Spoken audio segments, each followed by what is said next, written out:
Hey guys, it's Siobhan with To Kitty and Beyond. Welcome back to my channel. Today I wanted to do a full moon energy reading. So it's going to be a little bit talking about what I feel like this full moon holds for us as a collective, as well as pulling some tarot, maybe a few oracle cards. We'll see what happens when we get into it. I just felt called to do this, very impromptu and on the spot, and today is the full moon in Virgo. So we have a super moon, which means that the moon is closer to the earth. It has an additional energetic influence on us at this time, so it's just really going to feel extra powerful in the energies of Virgo, and the sun is in Pisces.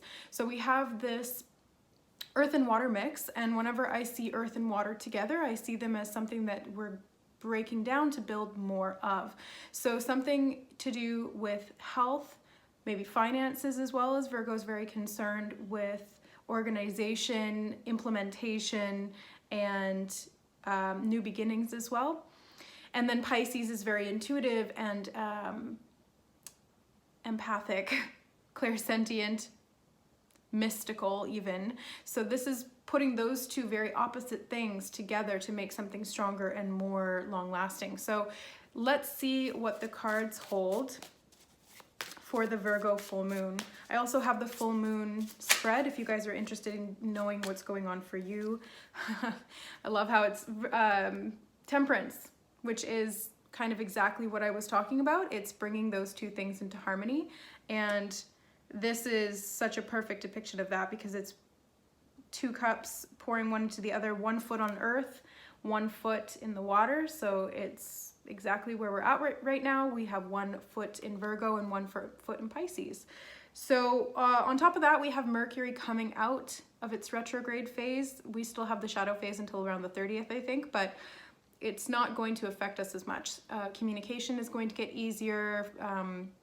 Moving forward, it's just going to be a lot clearer, more concise. We're going to be able to think more clearly and then act more concisely in appropriate action.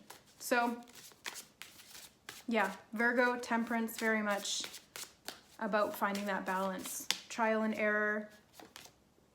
Ooh, and 9 of Pentacles, another earth energy, very much in alignment with Virgo. So the 9 of Pentacles speaks of abundance, which I love. So this is the hard work and the self-discipline and all of those things that you've put in, and the hard work that builds a foundation for the future. So we have this energy coming in to back us up. So we've got a lot of self-discipline here, and I think that it's very much related to finances and health. And in terms of health, I'm not going to speak on the virus that shall not be named because it's just pissing me off. And I know I shouldn't let it trigger me, but the people's reactions and, you know, the collective fear and the fear mongering and the propaganda, it's not what we want to contribute our energy to. It's not what I want to build. It's not what I want to attract to me in my life. So this is really about letting go of that and coming back into a state of peace so that we can have really positive and powerful, abundant new beginnings. So we have another Pentacle card, Ace of Pentacles. So this is a fantastic new beginning. We do have this direct energy now. So we're being given an opportunity from the universe to be able to move forward, to be able to build something on a new solid foundation. And it's coming from a foundation of self.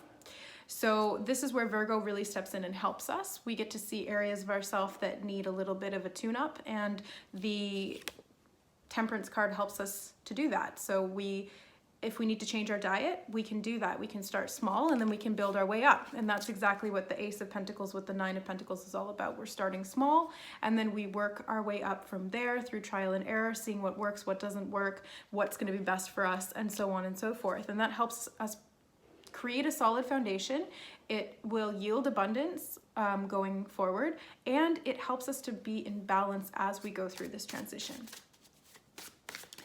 So if you want to change your diet, now's a good time to do it. If you want to start exercising, now's a good time to do it. Or if you want to get in touch with your emotions in relation to your physical body and any kind of symptoms or ailments that are presenting themselves in relation to the energetic statement that the emotion holds. So if you're holding an emotion in your heart of grief and loss and imbalance or anything that's going on in there that's negative, you will see more often than not symptoms in the lungs or the chest or the arms or something in that area, even the upper back. So anything in the area of the heart chakra is going to become influenced by the imbalance, and you will see symptoms of that at a physical level. So that's why emotions are so important. We have the 6 of Cups here, which is memories from the past. This is also innocence and childlike giving and receiving. Very much connected to that heart chakra and very much connected to the Pisces energy. Again, water. We have a lot of water and earth here. It's right in the cards. It's like water, earth, earth, water. So we've got the ability to tap into our inner child and heal inner wounds that are perhaps playing out at the physical level. On the bottom of the deck, we have the 9 of Cups, another Cups card. So this is us creating our emotional fulfillment on a real and tangible level through self-work. So he's created these on his own. He's worked really hard to get there. Same thing with the 9 of Pentacles. So it's the 2 9s that we have, the very positive 9s in the deck, thank goodness, because there are negative 9s. But the 9s also represent conclusion. It's this energy coming to its fullness. So that's very much what this full moon is all about. It's built up to this point and now it's coming to completion, and then we have the aces. So the new beginning, the new opportunity, a universal gift of some kind perhaps. We'll see what happens. It's going to play out differently for everybody. It depends on what phase you're in and what you're going through and what you need at this time, but we're all kind of working with very similar themes. And the themes themselves are around emotions, physical health, finances, and how our emotional state and our self-discipline and all of those things within us reflect outwardly in our physical experience. And that's why, you know, viruses and illnesses, they really feed on fear.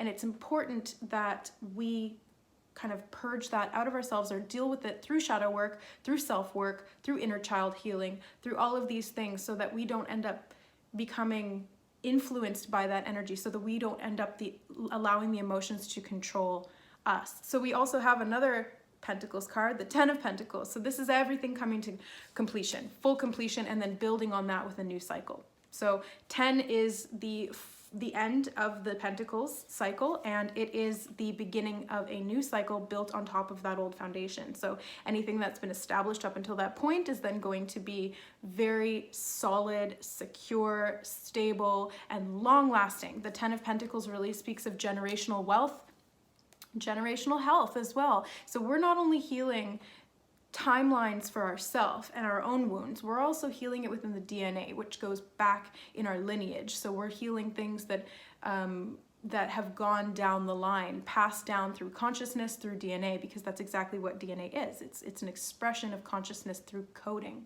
genetic coding. It holds a lot of information, and the information is always at the level of energy. So we have the opportunity here to start a new cycle when it comes to health and wealth.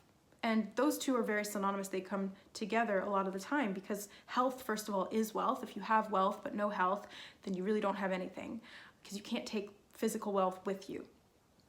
And you need health to be here to enjoy what life is all about. So this is an opportunity for us to clear a lot from the past. We're looking backwards, and that's what we've been doing through Mercury retrograde. That's what Mercury retrograde is all about. It's about giving us the time and the space to look back, to reassess, to reorganize, rearrange, and review what has been, so that we can change where we're directing ourselves. If you don't know your past, how can you possibly expect to influence your future in a positive way? Otherwise, you're just going to keep repeating the past. So this is our ability to break free from those cycles of dis-ease, which is imbalance of the energy, imbalance of the emotions, thought, and action, because that all influences energy. Emotions, thought, and action. Anything else for the full moon? Super full moon in Virgo. Nope, I guess that's it. Okay, well then let's get an oracle from the Wisdom of the Oracle. These are two new decks that I got, the Golden Universal Tarot and the Wisdom of the Oracle. And I love them both. I've been wanting them for a while, had my eye on them, and they just happened to come into my reality, so I figured it's time to get them. All right, let's see what the full moon holds, what messages want to come through from the Wisdom of the Oracle. The Tribe.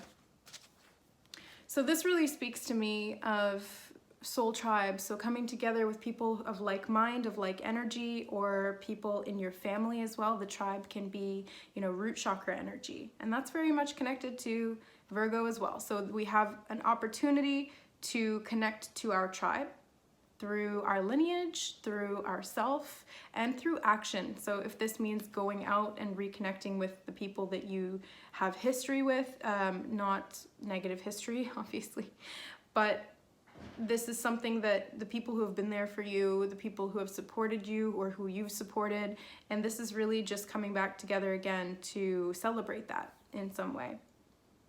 I also see this as the psychicness meeting the groundedness, for lack of a better way of saying it. It's uniting above and below, and that's really what this water and earth energy is all about. The giraffes on the card kind of speak of that. Giraffes are very, very psychic animals, or at least they represent that, like for the spiritual meaning. They've got a bump or a third horn right in the middle of their forehead, which is very much reminiscent of the pineal gland and the third eye. So this is also represented in their long necks. So they reach up higher than every other animal. Therefore, they can reach the fruit or the leaves or whatever they want to eat up at that high level, but they also see a lot further because they're high up, and that's very much connected to that psychic intuition, the antenna that connects us to the higher realms and allows us to have this wider or more expanded perspective. And I do see this as connecting with our inner children as well. That was another theme that came up with that Six of Pentacles, or sorry, Six of Cups, because she's with her baby there. Now that can be her offspring, or that can be a representation of her inner child or his inner child. I see this as a really opportune time to focus on what's been going on in your past. So when you connect with your inner child, you heal that version of yourself in non-linear time, and then it reflects on yourself now. So when you do inner child healing, you heal the now. And it is extremely powerful. I highly recommend it. It comes up a lot in the Reiki sessions that I do with clients, depending on what they need. It's all governed by their higher self. So if an inner child wants to come forward for healing, then it will do so. Sometimes disguised as fear or as an entity or a demon of some kind, and then it reduces down to the inner child, and it's really just protecting itself with those emotions. So that's something to think about for the full moon. It's a great time to release. If you have full moon rituals that you like to do, this is the time to do them. It is the perfect opportunity to recharge your crystals, clear your home, clear your space, clear your energy, do Reiki, do any kind of a spiritual ceremony that you feel called to, or if not, even if it's just really setting the intention to release something at a mental or emotional level, then great, you can do that too. But the energy of Virgo, and especially paired with Pisces, it's a great time to actually organize a list of things that you want to let go of, or quite literally purge your home, like physically clean, get rid of things, declutter, because not only does that work at an energetic level, it also works at the mental level. So you're clearing out things, you're clearing space for new energy to come in, you're clearing space in your mind for new opportunities, new beginnings, and inspiration. So that's really what I feel that this full moon holds for us as a collective. And I had to wear my full moon shirt. It's La Luna, which is the moon card, which is the card of Pisces as well. And I am a Pisces. So to my fellow Pisceans out there, happy birthday. I love you, I see you, and thank you for being here. So thanks for watching, guys. If you liked this video, if you liked this reading, if you like my work here, Don't forget to like, share, and subscribe to the channel. Stick around for more. And if you'd like a reading or a Reiki session or any other services that I provide, you can check the description box below this video. The full moon reading will last until the next full moon, so the full lunar cycle. So when you get a full moon reading, it's not just going to be for like this day or this week, it's going to be for the full month or 30 days of however long the energy lasts in that full moon cycle. So I recommend that. And I love you guys. Thank you so much for watching, and we will see you next time. Bye.